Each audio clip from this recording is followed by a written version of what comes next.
Hari ini saya mau bicara to the point, tanpa basa-basi. Karena kalau kita terlalu banyak basa-basi, iblis sudah lebih dahulu ambil posisi. Iblis nggak main-main, dan kita juga nggak boleh main-main. Apalagi kamu yang muda, penuh tenaga, tetapi kalau nggak sadar rohani, kamu jadi mainan neraka. Halo, shalom umat pemenang. Kamu pikir iblis takut sama anak muda? Tidak.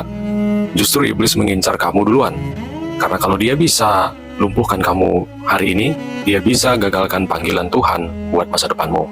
Kepada kalian anak-anak muda yang masih penuh semangat, masih punya banyak waktu dan energi, dan sedang berdiri di persimpangan hidup yang sangat menentukan. Dengar baik, dunia hari ini tidak netral. Dunia hari ini sedang menggiring generasi muda kepada satu arah, menjauh dari Tuhan. Kamu hidup di masa di mana saat ini semuanya terasa serba cepat, serba instan, dan serba permisif.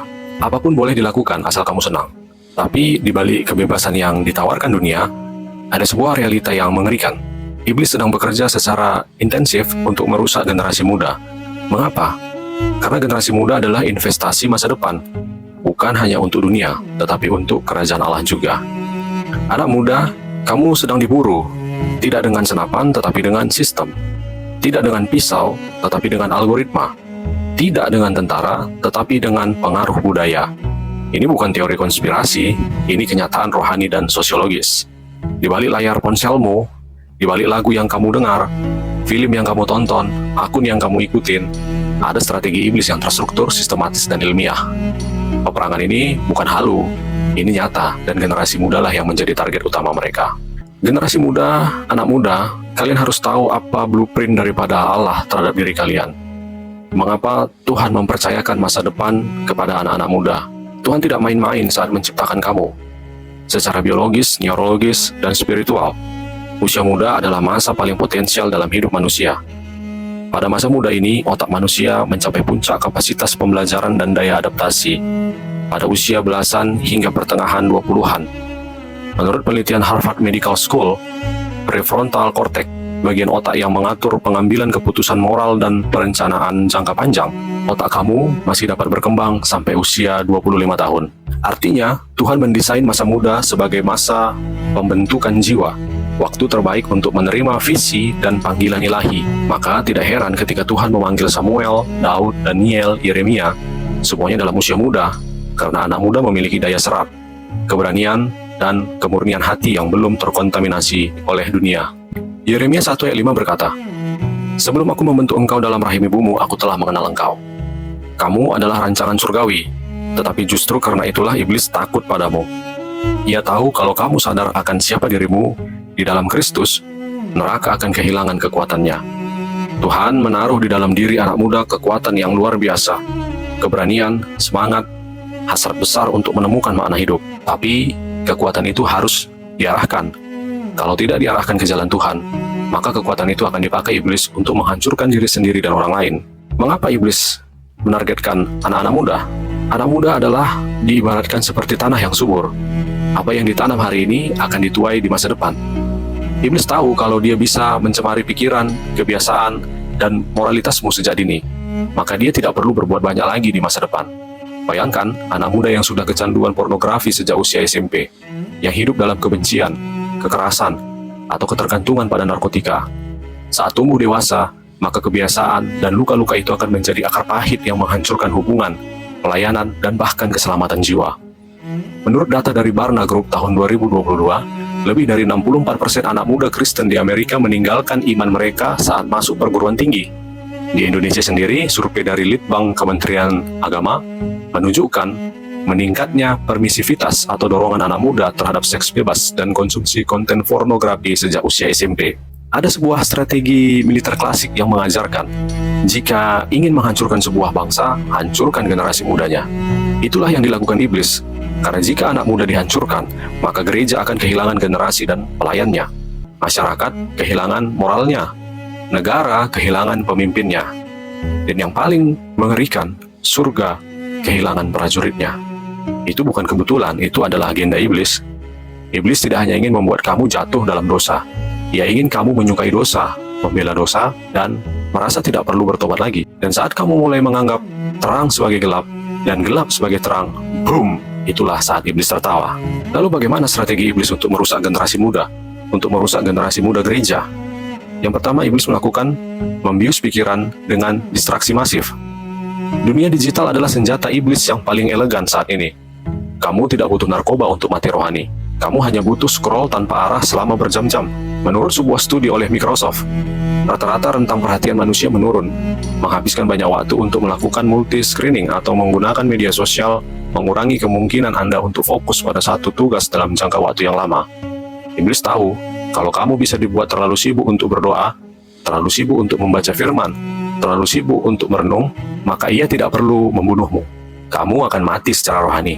2 Korintus 11 ayat 3, firman Tuhan berkata, "Tetapi aku takut kalau pikiran kamu disesatkan dari kesetiaan kamu yang sejati kepada Kristus." Distraksi adalah anestesi iblis untuk membuat kamu tidak sadar bahwa jiwamu sedang sekarat. Yang kedua, iblis menghipnotis emosi lewat hiburan penuh racun. Musik bukan lagi soal nada saat ini. Ini soal pengaruh. Lagu-lagu yang kamu dengar bisa mengukir nilai hidupmu. Penelitian oleh American Psychological Association menunjukkan bahwa konten media yang syarat kekerasan, seksual, dan pemberontakan memiliki efek signifikan dalam membentuk persepsi moral dan perilaku sosial remaja. Diri yang kamu nyanyikan itu bisa jadi mantra yang perlahan membentuk kebiasaan dan karakter. Banyak lagu populer hari ini sebenarnya adalah liturgi setan dengan beat yang menarik. Amsal 4 ayat 23 berkata, "Jagalah hatimu dengan segala kewaspadaan, karena dari situlah terpancar kehidupan." Kalau kamu isi hatimu dengan sampah, jangan heran kalau hidupmu mulai berbau busuk. Yang ketiga, strategi iblis untuk menghancurkan anak muda, menyusup lewat trauma dan luka batin. Penelitian psikologi menunjukkan bahwa trauma masa kecil yang tidak diobati dapat berkembang menjadi depresi, kecanduan, dan gangguan perilaku pada usia dewasa. Iblis sangat ahli memanfaatkan trauma itu menjadi benteng rohani yang menghalangi kamu menerima kasih Tuhan. Di dalam pikiran kamu, Tuhan tidak peduli kamu. Kalau Tuhan baik, kenapa kamu disakiti? Lihat itu, orang tuamu pun tidak mengasihimu. Dan kamu pun mulai membangun tembok antara kamu dan Tuhan. Tanpa sadar, kamu sedang menjauh dari satu-satunya pribadi yang bisa menyembuhkan hatimu. Mazmur 147 ayat yang ketiga, firman Tuhan berkata, "Ia menyembuhkan orang-orang yang patah hati dan membalut luka-luka mereka."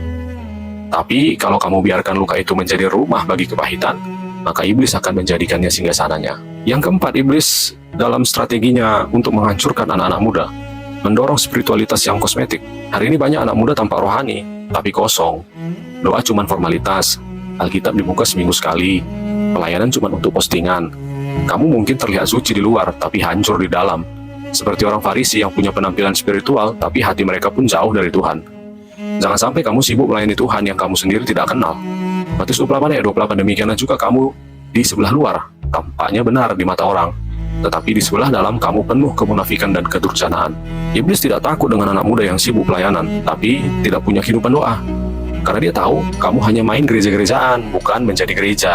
Lantas apa yang harus kalian lakukan untuk keluar dari strategi iblis untuk menjebak kalian? Kalian tentunya perlu jalan kemenangan.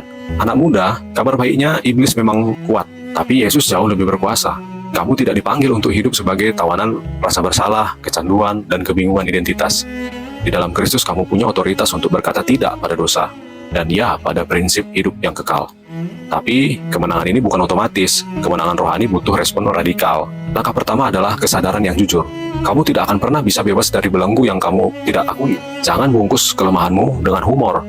Jangan halalkan dosamu dengan alasan. Semua orang juga begitu. Karena semakin kamu toleransi dosa, semakin kuat ia mencengkerammu. Efesus 5 ayat 14, "Bangunlah hai kamu yang tidur, dan bangkitlah dari antara orang mati, dan Kristus akan bercahaya atas kamu." Langkah kedua adalah pertobatan tanpa kompromi. Kalau kamu tahu pornografi merusakmu, ya hapus konten pornografinya, jangan disimpan. Kalau kamu tahu hubungan kamu toksik dan menjauhkan dari Tuhan, tinggalkan. Ngapain juga kamu bertahan dengan orang-orang yang tidak membawa kamu ke dalam pertumbuhan? Tinggalkan. Kalau kamu tahu akun yang kamu ikutin hanya menanam benih dosa, ya unfollow.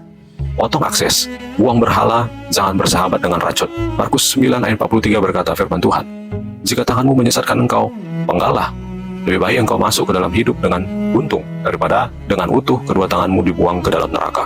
Langkah ketiga adalah mengisi ulang jiwa dengan firman Tuhan. Firman adalah satu-satunya senjata ofensif dalam perlengkapan senjata Allah. Baca Efesus 6. Hafalkan, renungkan. Bukan untuk sekedar tahu, tapi untuk berubah. Firman itu bukan hiasan, Firman itu adalah senjata. Langkah keempat yang bisa kamu lakukan untuk hidup di dalam kemenangan melawan daripada strategi iblis. Bangun komunitas yang sehat secara rohani. Jangan hidup sendiri. Kalau sendiri kamu lemah, bersama kamu kuat. Carilah saudara rohani yang bisa menegurmu saat kamu melenceng, menguatkanmu saat kamu jatuh, dan mendorongmu untuk hidup benar. Ingat, iblis selalu mengincar domba yang terpisah dari kawanan. Langkah kelima, dan yang paling penting, biarkan Roh Kudus memimpin hidupmu. Kamu tidak bisa berubah dengan kemauan sendiri. Kamu perlu kuasa dari atas, kuasa Roh Kudus, bukan sekedar kuasa di ibadah. Dia adalah pribadi yang tinggal di dalam kamu, membimbingmu ke dalam seluruh kebenaran, menginsafkan kamu akan dosa, dan mengubahkan kamu dari dalam. Kemenangan bukan hidup tanpa pergumulan, tapi hidup yang menolak menyerah pada dosa dan terus berlari kepada salib. Amsal 24 ayat 16, karena meskipun orang benar jatuh 7 kali, ia akan bangun kembali. Jadi kesimpulan yang buat kalian anak-anak muda, dengarkan baik-baik. Setan tidak takut kamu gagal, ia hanya takut kamu bangkit.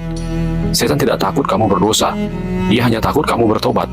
Setan tidak takut kamu punya Alkitab, ia takut kamu membacanya dan melakukannya. Jangan tunggu sampai dosa menjadi identitasmu. Jangan tunggu sampai kecanduan menjadi bagian dari definisimu. Jangan tunggu sampai kamu melihat neraka sebelum kamu sadar bahwa kamu hidup jauh dari surga. Tuhan masih tunggu kamu, tapi iblis juga tidak sabar menjemputmu. Kamu pilih siapa? Anak muda, kamu bukan generasi rebahan. Kamu dipanggil jadi generasi untuk perlawanan. Perlawanan terhadap penghulu-penghulu di udara.